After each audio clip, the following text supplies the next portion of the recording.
Jeff. Ladies and gentlemen. Jeff Fillion. Radio X. Frank, le dédomiseur, est avec nous autres. Frank, on est capable de l'écouter en podcast. Il est sur Twitter également. Podcast sur toutes les tribunes. Frank, t'es salué. On entend de plus en plus parler de Jean Charest comme étant possible chef du Parti conservateur. Les plus modérés, et on dirait qu'on veut avoir un genre de Parti conservateur libéral. Ils ont peur d'un gars assez centriste de droite qui s'appelle Poilievre, M. Poilievre. Et là, on veut Jean Charest. Qui veut vraiment Jean Charest? Regarde, moi, je dirais qu'on est dans le Twilight. Je suis pas certain qu'on a besoin de Jean Charest tant que ça. Mais pourquoi on a de la misère à concevoir qu'un chef du Parti conservateur doit être un conservateur? Ouais, c'est assez symptomatique, je trouve, tout ce qui se passe, puis c'est au Québec aussi en particulier. En passant, on a vu le passage d'Éric Duhem à Tout le monde en parle, on voit un peu ce qui se raconte sur lui dans les différents journaux, dans les différents médias. Moi, je fais un parallèle entre tout ça, parce que si on était ailleurs dans le monde, dans un pays, disons, plus civilisé, si vous êtes en Allemagne, si vous êtes en Angleterre, il y a des gens qui dirigent les pays là-bas, qui sont des conservateurs, qui n'ont pas honte de l'être, puis qui le disent. Non, nous autres, on est des conservateurs.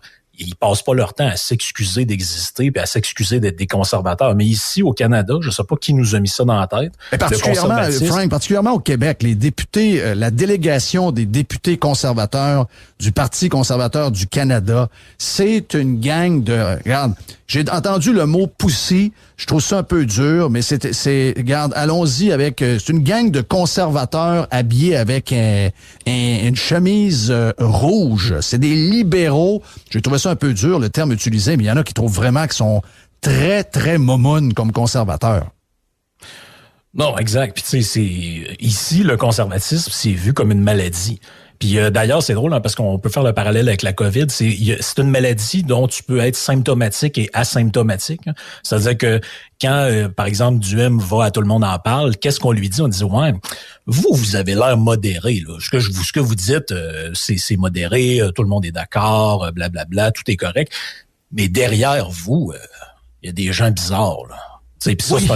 C'est un peu la même chose qu'on entend par rapport à, mettons, à Poilievre. C'est le gars n'a pas parlé d'avortement, n'a pas parlé de rien qui a rapport avec la droite sociale, mais dans le fond, il cache son jeu. Il cache son jeu parce que en apparence, c'est pas il est asymptomatique, c'est pas un vrai conservateur débile, mais en réalité, c'en est un pareil. Mais c'est juste qu'il cache son jeu. Puis ça, on nous fait toujours la même histoire. Ça a été ça avec Trump. Trump, c'est un crypto-fasciste. Donc, il fait alors que Trump, c'est un péquiste, là. C'est ça, il fait à croire d'être pour la démocratie, mais en réalité, un coup qu'il va être là, il va l'abolir, ça va être une dictature, etc.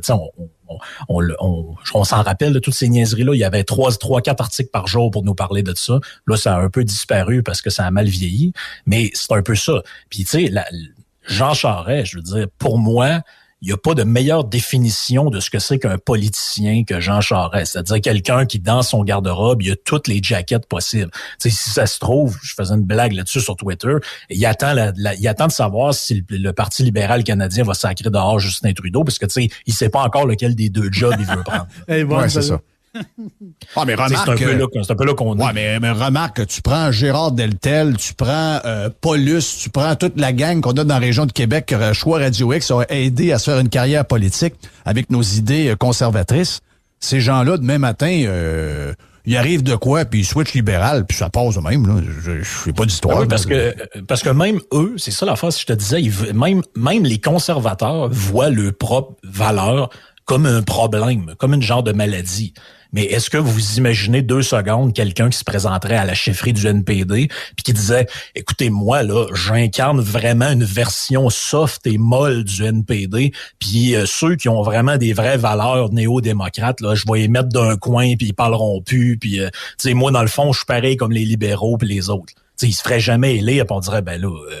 parce que tant qu'à ça, je vais voter pour le Parti libéral, puis tout le monde trouverait ça ridicule. » Mais là, c'est un peu la même chose. C'est qu'en fait, on veut garder l'étiquette parce que ça a une certaine popularité dans une partie du pays, puis on sait qu'avec ça, on peut se faire élire.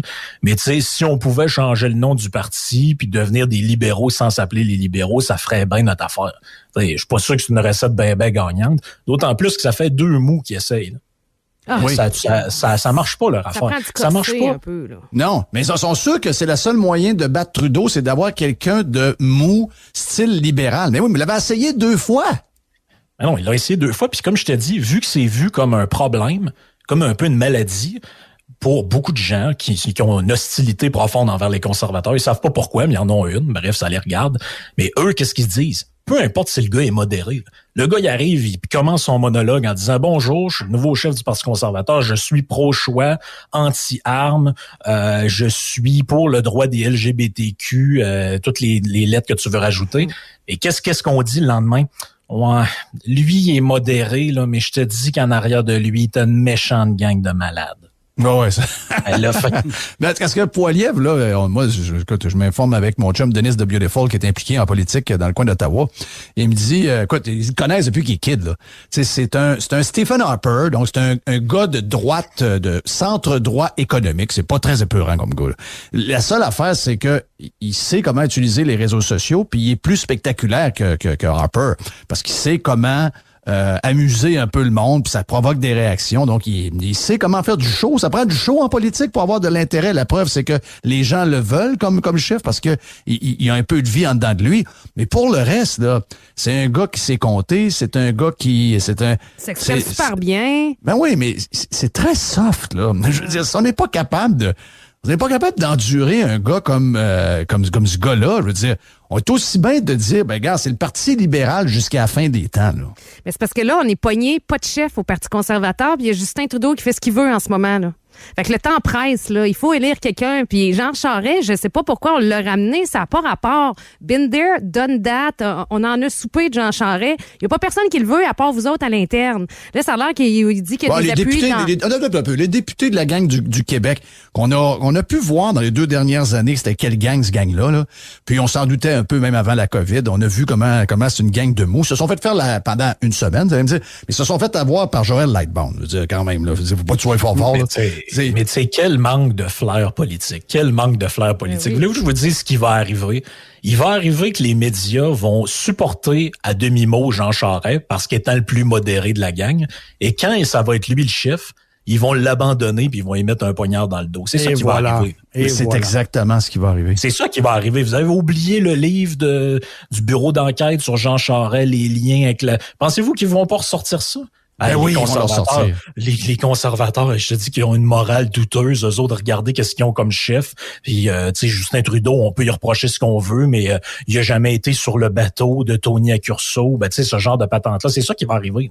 Oui, c'est clair. Oh, regarde, là. Ils sont tellement prévisibles. C'est ça qui est le... Les autres sont certains qu'ils sont full stratégiques. Je parle des médias.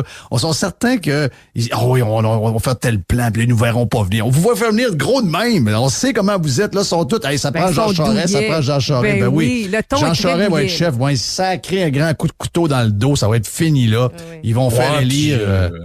Ouais, mais tu sais, ce serait bien là que le Parti conservateur fédéral ait enfin un vrai progressiste. Hey, quand il était PM ici, c'était le champion de l'austérité, puis le gars qui est prêt, Monique Jérôme Forgette, c'était la Margaret Thatcher du Québec, c'était l'extrême droite qui est au pouvoir. Il disait que je sais pas ce qui se passe, mais le conservateur a été repeinturé en progressiste en comme une journée. Oui! Hey, on oublie ça, là, que ces médias-là nous ont répété, puis encore dernièrement, quand on avait des problèmes des CHSLD, ils nous disaient c'est la faute de Barrette et ce qu'on va appeler ça, là, l'austérité. Ils ont réussi à rentrer dans la tête du monde que pendant que les libéraux de Charest étaient là, on avait vécu de l'austérité.